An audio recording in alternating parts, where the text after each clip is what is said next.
င်ပြောထားတဲ့ချိန်လေးတွေရောက်ဖို့အဝေးကြီးတွေကမျောလင့်နေလို့ခံစားချက်တွေလွန်ကျမချစ်ရ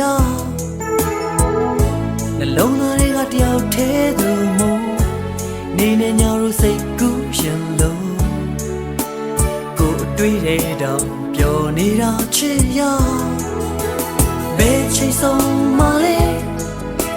ဘယ်နေရာမှာတွေ့မလဲယုံကြည်သူရင်တဲ့မျောလင်းချက်ကြီးလုံးကဘယ်နေရာမှာတွေ့မလဲဘယ်ချိန်ဆုံးမလဲမရေရပင်မဲလေ